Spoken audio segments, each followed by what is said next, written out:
My name is Andrew Perlott. Welcome to Socratic State of Mind. Is wisdom hidden in our crowds? Another look at the mob. Quote, what could be more absurd than to suppose the same ignorant and common people you despise, when taken one by one, are of any greater consequence when taken together? Cicero, Tusculan Disputations. A paid subscriber canceled her subscription this week for 2 reasons. Quote, you've strayed into misanthropy and only quote philosophers who share your disdain. And you never consider the wisdom of good average people and our capacity for collective wise action. You'll have to decide, dear reader, if discussions of mass stupidity, the mob, and their excellence opposition when countervailed by belief in human potential constitutes misanthropy. But if I'm going to lose money over something like the wisdom of crowds, I feel like I should at least be explicit about my limited conclusions on the subject. 1 + 1 equals -1? Quote, human affairs are not so happily ordered that the better things are pleasing to the many. A proof of the worst choice is in the crowd. Seneca on the Happy Life. The argument is this: aggregated humans are wiser than the sum of their parts. A large group will get closer to the truth on average than error-prone individuals. This is a pretty incredible claim when you think about it, akin to alchemy. Bring some rocks and motor oil together and out pops gold. But a body of scientific evidence demonstrates this effect. Groups do tend to perform better than individuals when scientists test them. But how? Where do their errors and biases go when grouped, and why don't we see an increased wisdom capacity in other collected human actions? Shouldn't mass riots be paragons of good decision-making too?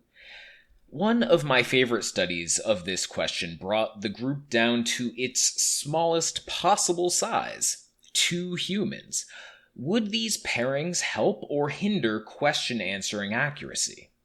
The researchers concluded, quote, opinion sharing and group deliberation both affected performance in the same direction, improving accuracy when individual accuracy was better than chance, but impairing it when individual accuracy was below chance. In other words, grouping magnifies whatever baseline tendencies the individuals have. The deluded got more deluded and the correct vectored towards even more right answers. A big problem the researchers noted was that pairs of mistaken individuals pushed themselves into increased confidence in their errors. When you hear someone echo your wrong thought, it sounds more plausible. The wisdom of crowds. I occasionally hear the wisdom of crowd effect called on like a divine savior. Aggregate and ye shall be saved. But the man who popularized the idea emphasized the limitations of grouping as well as its potential. In his 2004 book, The Wisdom of Crowds, James Surowiecki wrote, quote, a crowd is wiser than any single one of its members when it acts independently and with diverse perspectives, unquote. He explains that wise crowds are capable of outperforming individual experts when they have the following traits: opinion diversity, methods of aggregating those diverse opinions, member independence and sovereignty, and decentralization. I would suggest the possibility that another factor would help too, that all members have skin in the game, which I've talked about before, and you'll find the link in this article.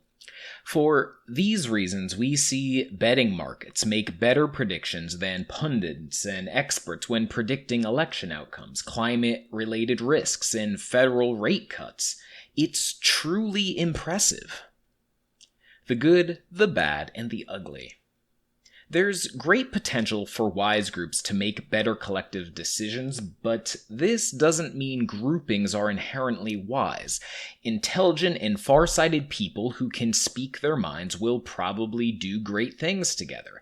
Adding great people to crowds of human mediocrities should pull performance closer to average.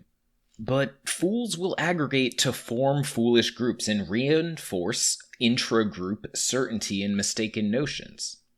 How many human groups meet Surowiecki's requirements for wise aggregation effects? At work, how many speak their mind when it contradicts a boss? Is there thought diversity in primary elections? How much of modern media is just an echo chamber?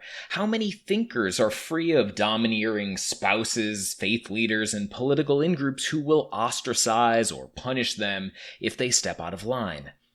I am happy to agree that wise crowds have great potential, but like so many of those pessimistic philosophers my unsubscriber mentioned, I don't see aggregation effects saving us from all that much foolishness. The mob is, as often, a swampy bog pulling individuals into foolishness as an elevator of great ideas and solutions. If we want better humanity, the solution isn't more aggregation, but better individual humans embedded in societies and institutions that teach them about their biases and mistaken notions and push them to improve. I doubt this will happen in the short term, but I'm actually bullish on the long-term possibility for better societies. So maybe I'm just an optimistic human at heart. Thanks for listening.